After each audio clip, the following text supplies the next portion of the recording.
Matt looked at her, calm, collected, almost casual, and said he was done. No yelling, no dramatic gestures, nothing the cameras could edit into a fiery TV moment. And Jasmine froze. The weight of every dream, every hope she carried into this country crashing down in a single sentence. One moment she was convinced she'd won, that arriving in the US was her victory. The next she was left staring at a future that felt like quicksand beneath her feet. She collapsed onto the floor of their apartment, knees drawn up, chest heaving, tears spilling unchecked. The noise wasn't loud. It didn't need to be. It was the quiet, suffocating despair of someone realizing the ground under them had vanished. Her American dream, the life she had fought and sacrificed for, felt suddenly alien. Nothing in Panama could have prepared her for this. Nothing in her past could cushion the emptiness of being alone in a city that didn't care if she existed. Viewers might have seen a breakup scene, some sobs, a few dramatic close-ups. They didn't see the hours before this, the silent panic, the frantic pacing, the moment she tried to tell herself she could hold it together. They didn't see Matt quietly retreat, exhausted, detached, signaling he had already checked out while production kept the cameras rolling to catch the story. What unfolded was a collision of private devastation and public expectation. Every glance she had thrown at him in those final days, every desperate question, every small attempt to anchor him back, it all led to this. And even in the silence that followed, the air heavy with unspoken truths, the story wasn't over.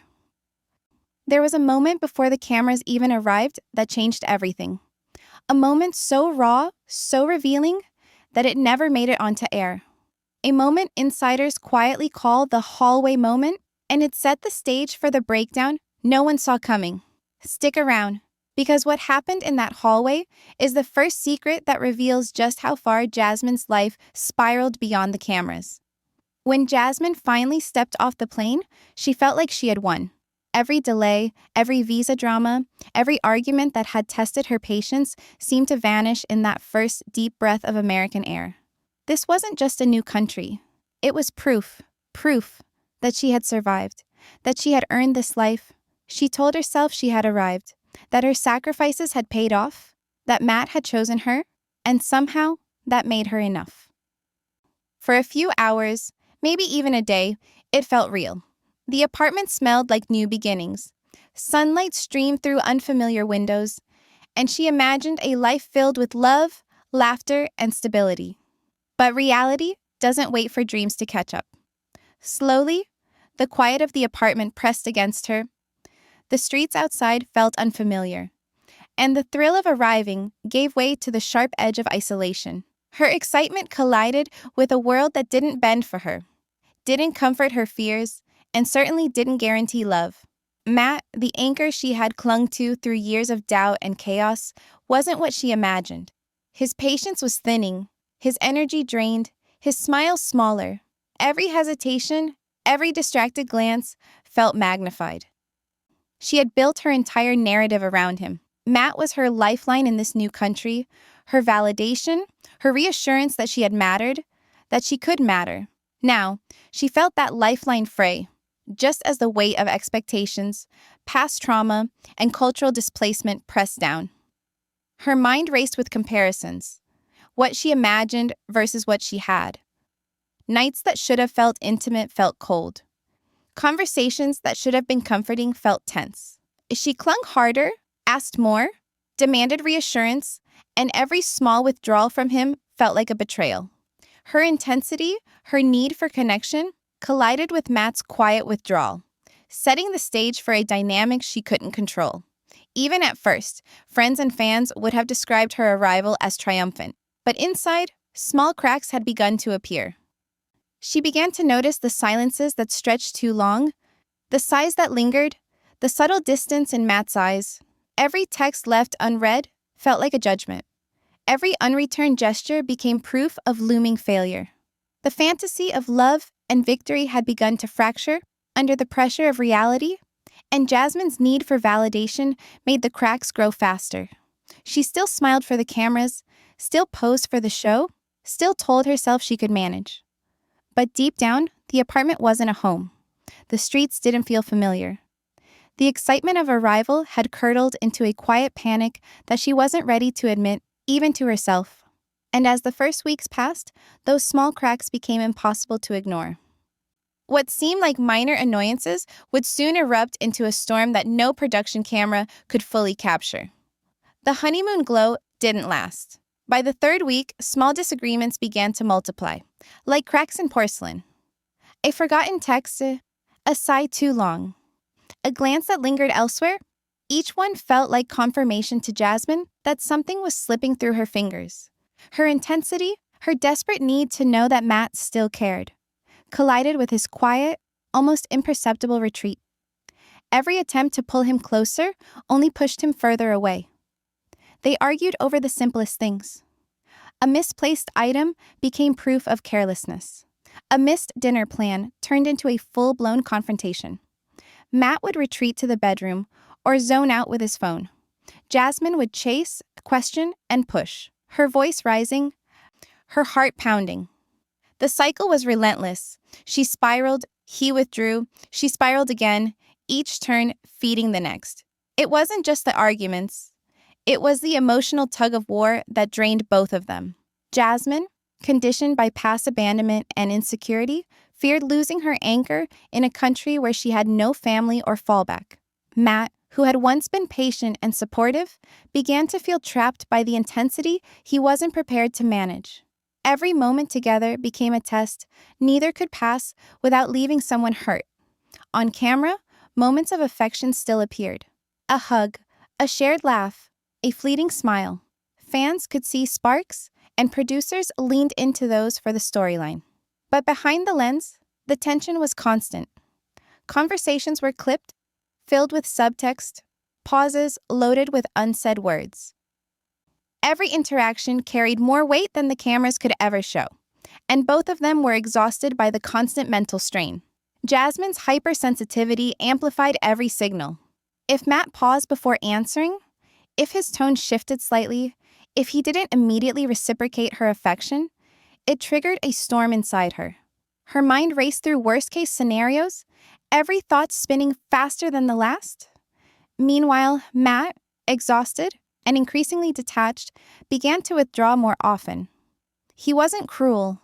He was tired, overwhelmed, unsure how to provide the emotional anchor Jasmine needed. The more he pulled back, the more she clung, and the cycle intensified. Even casual activities became battlegrounds. Grocery trips, cooking together, even sitting on the couch watching TV turned into micro moments of tension. Every small disagreement was loaded with accumulated frustration from previous days. The more Jasmine demanded reassurance, the quieter Matt became. The quieter Matt became, the more Jasmine panicked. The energy between them became brittle, as though a single spark could ignite a confrontation they both feared but couldn't avoid. They tried therapy. Cameras caught snippets meant to look raw and vulnerable. Fans saw emotional breakthroughs. But insiders report that much of the footage was edited. What viewers didn't see were the moments of silent dread, the panic building behind the smiles, the tears wiped away between takes. Producers shaped the narrative to highlight tension without showing the full toll it was taking. Jasmine's breakdowns were compressed, sanitized, packaged into digestible drama. The real strain, the raw, unfiltered spirals, remained off-screen, hidden from the audience. This tension wasn't just about miscommunication. It was a collision of two fundamentally different coping mechanisms. Jasmine needed constant reassurance, constant proof of commitment, because her identity in this new country had become tied to Matt. He needed space, calm, and emotional breathing room because the intensity threatened to consume him. They were locked in a feedback loop neither could escape. Unmet needs, fueling more unmet needs, escalating stress, and increasing emotional distance. Even moments of laughter were tinged with anxiety. Every shared joke carried the weight of the unresolved. Every touch was measured, every glance examined. Their relationship, which had once been fiery and passionate, had slowed to a careful dance of avoidance and overcompensation.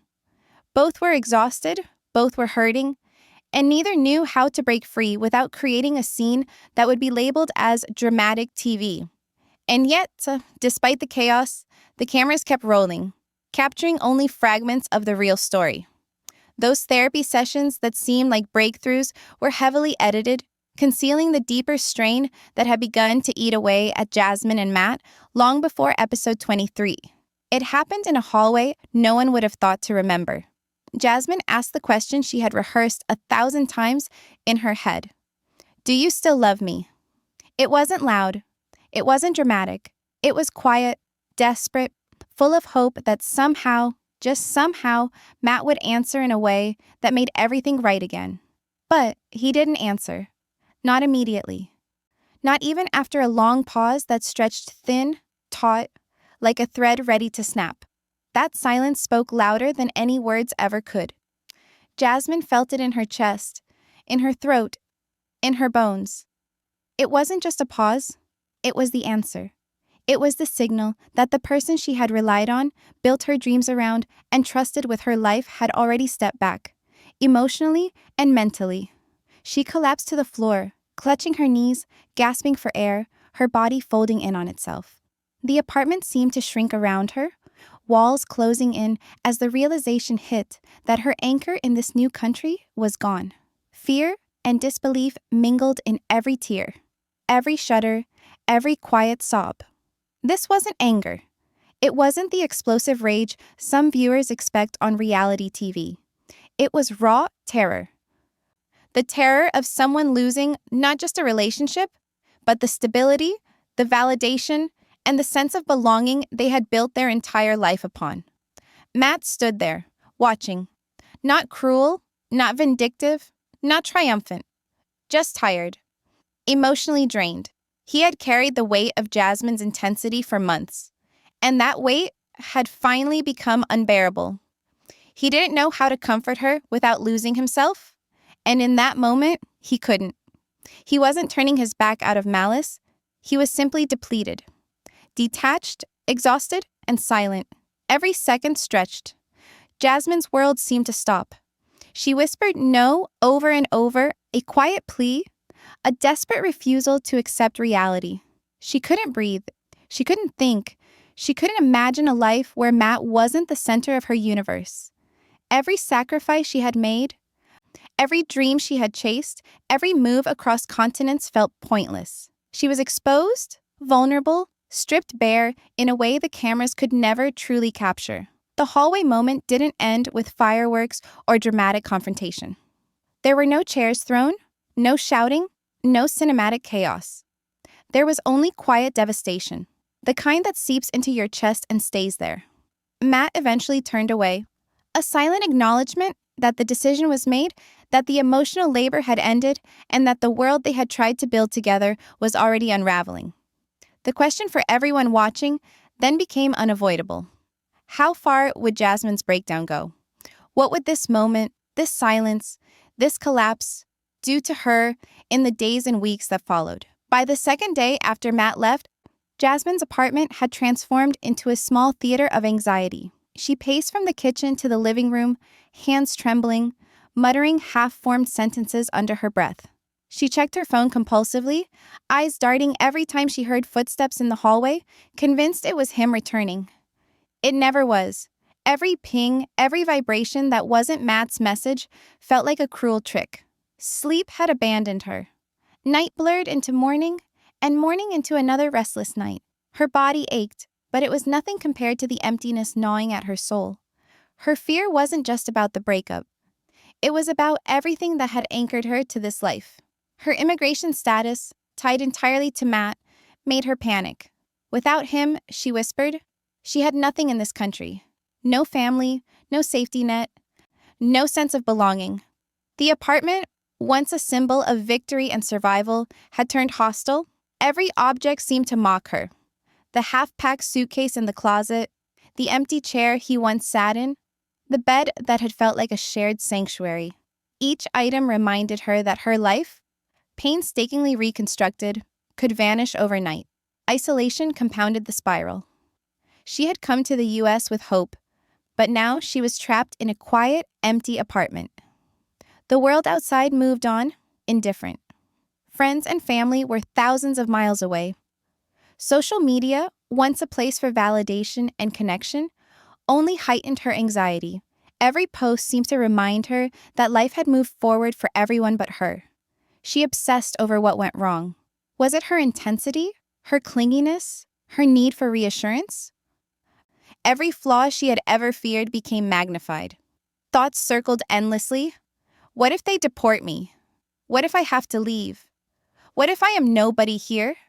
Each repetition pulled her deeper into panic. Her attachment to Matt wasn't just emotional, it had become existential. He represented her ability to survive in a world that suddenly felt hostile. Losing him wasn't just heartbreak, it was the dismantling of the very life she had fought to create. Jasmine's desperation manifested physically.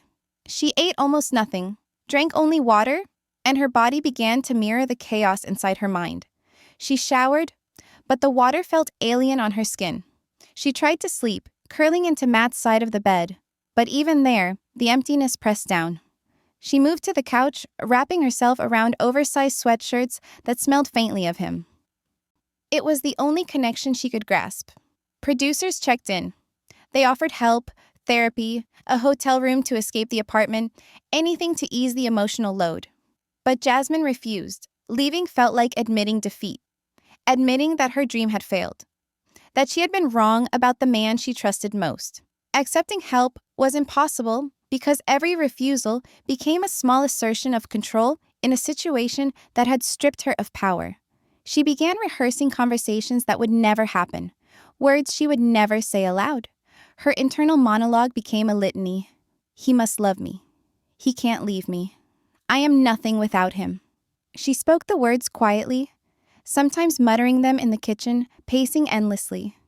Each repetition intensified the fear, deepening the sense of cultural displacement and personal unmooring. She was not just grieving a breakup, she was grieving the collapse of an identity built around survival, love, and acceptance in a foreign land. By day 3, numbness set in alongside panic. She stopped pacing as much, stopped checking her phone constantly, but the tension didn't ease. Instead, it consolidated into a tight, unrelenting knot inside her. Her eyes, once sharp and vigilant, became distant. Her posture slumped. She existed in a kind of suspended animation, moving mechanically through the apartment. Conversations with producers became minimal. She barely ate, barely spoke, barely registered the world. The collapse was profound, touching every aspect of her being. Attachment psychology offers insight into this spiral. Jasmine's intense dependence on Matt wasn't simply romantic, it was rooted in a lifetime of insecurity and past abandonment. Her mind, faced with sudden withdrawal, defaulted to panic mode. The emotional circuitry that had kept her safe in past crises activated here, amplifying fear, heightening vigilance, and creating obsessive cycles of thought and behavior. The foreign culture, unfamiliar norms, and lack of support acted as accelerants, intensifying feelings of isolation, vulnerability, and threat. By day 4, she attempted a confessional. Sitting in front of the camera, hair unkempt, makeup smeared, shoulders hunched, she began to speak. Her words tumbled over themselves, a raw and unfiltered torrent of despair. The fear, the panic, the heartbreak, the sense of identity dissolving. Producers eventually cut the segment. The footage never aired. According to insiders, it was one of the most intense emotional performances ever captured for the franchise, revealing depths of vulnerability and terror no audience had ever witnessed. Every movement, every hesitation, every breath reflected someone struggling to remain upright in a world that had turned hostile.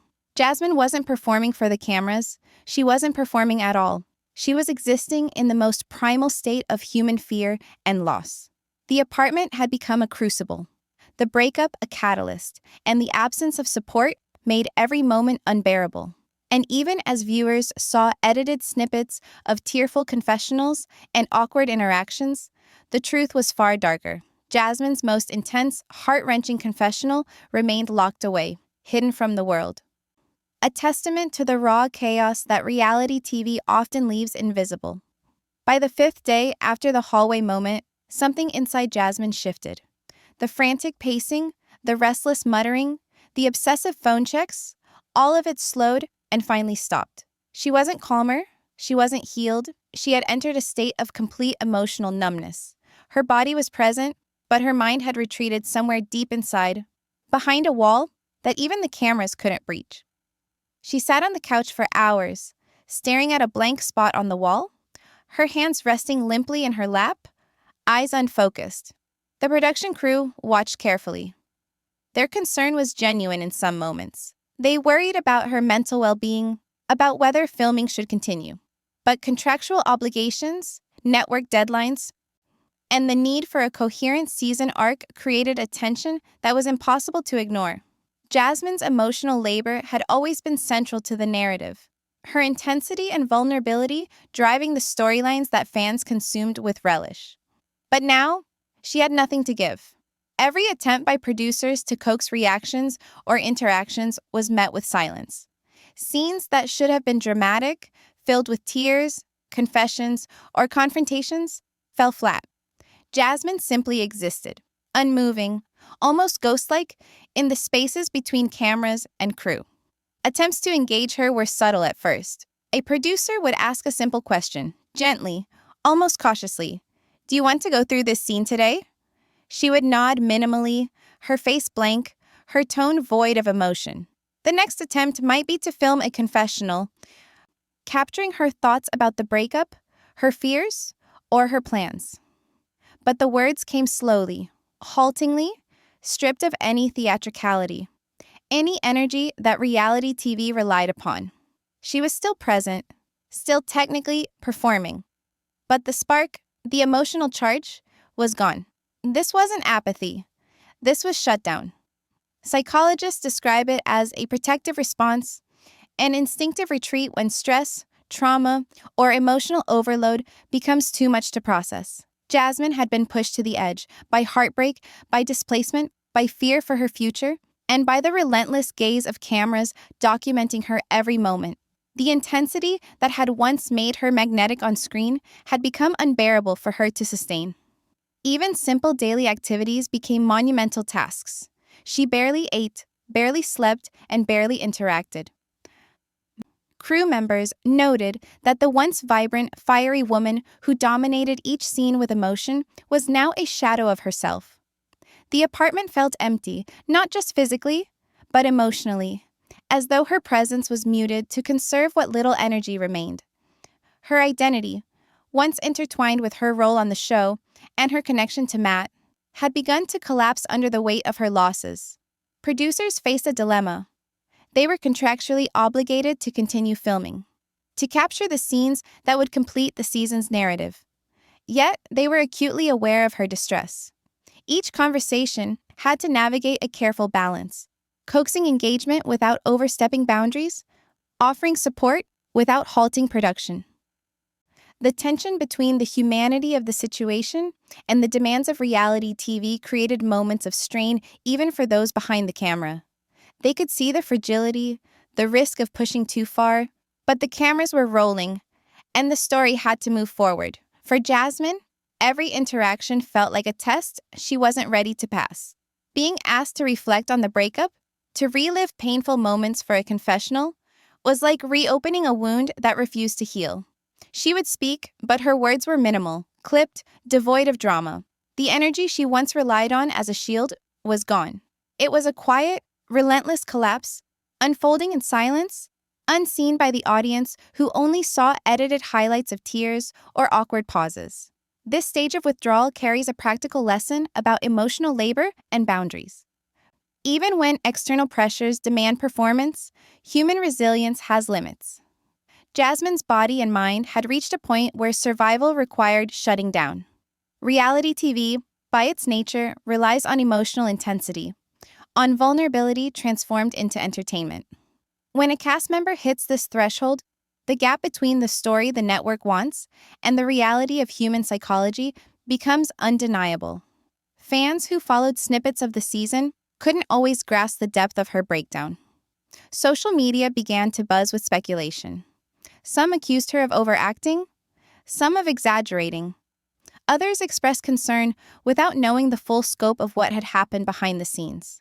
The real story, the hidden chaos of 4 days of near-complete collapse, remained largely invisible to the public.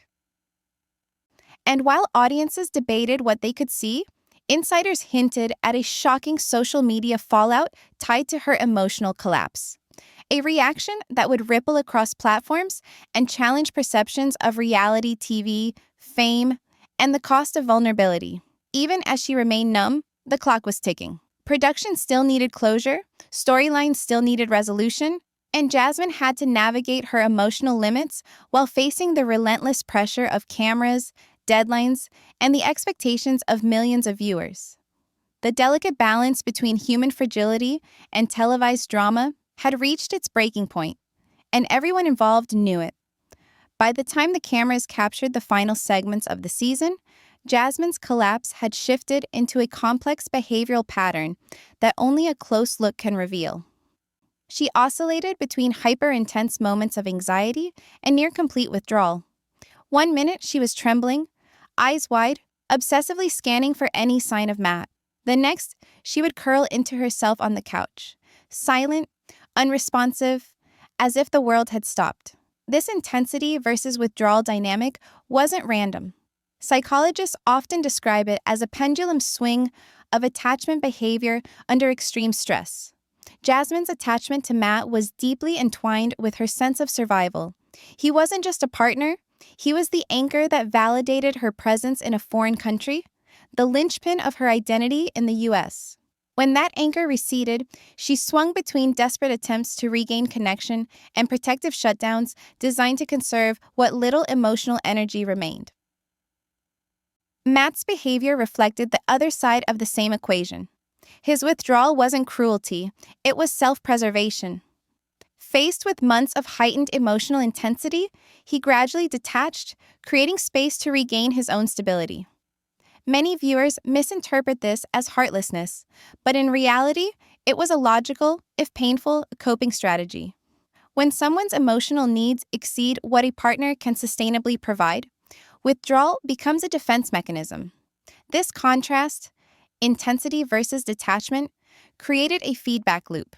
Every attempt by Jasmine to bridge the emotional gap only emphasized the distance she feared. Every retreat by Matt deepened her anxiety, reinforcing the sense of helplessness. Could anyone really step into that moment and avoid being overwhelmed? The pattern became predictable, yet tragic. It's the kind of cycle that plays out in relationships where high needs meet low availability, magnified under the glaring lens of reality TV cameras. Why did Jasmine struggle so profoundly? Part of it stems from cultural displacement. Arriving in a new country, away from family and familiar support systems, compounded the relational stress. Every fear was amplified: fear of rejection, fear of deportation, fear of invisibility. Her life had become concentrated on one person, one outcome, one fragile hope. And when that hope faltered, the psychological impact was immense. Why did Matt leave? It's easy to say he was heartless or uncaring, but the situation was more nuanced. Sustaining a relationship under the pressure of emotional intensity, coupled with the performance demands of a reality show, created exhaustion that even love couldn't overcome. His calm, quiet exit reflected a man who recognized the mismatch and chose withdrawal over confrontation, detachment over escalating conflict. And why do viewers misinterpret what they saw on screen? Editing, narrative shaping, and selective highlights create an illusion of drama that often simplifies or exaggerates behaviors. A single moment on TV, like a tear, a sigh, or a cold glance, can be interpreted as malice, manipulation, or emotional extremes. What audiences didn't see was the context, the days of spiraling panic, the quiet suffering, the unseen confessions, and the layers of attachment and anxiety that drove every interaction. Through all of this, one question lingers: how much of what we label as crazy or over the top in reality TV is simply a human response pushed to its limits under extraordinary circumstances? Jasmine's breakdown wasn't a performance. It was a reaction to fear, displacement, and loss. Matt's withdrawal wasn't cruelty.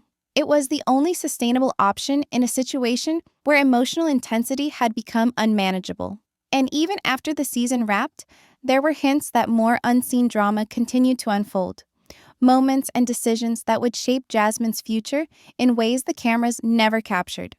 Every interaction, every emotional spike, every silent hour on the couch contributed to a narrative that goes far beyond the televised episodes. What viewers think they know is just the surface. Beneath it lies a complex web of human behavior, psychological strain, and relational patterns that explain why the season ended as it did, and why the fallout was only beginning. The question now becomes, how did Jasmine take the next steps after the collapse? How did she reconcile the dreams she had brought to the US with the reality she faced? And what choices did Matt make once the cameras were gone? Beyond the edited conclusion that fans witnessed, these unanswered threads hint at a deeper, ongoing story that reality TV only partially captured.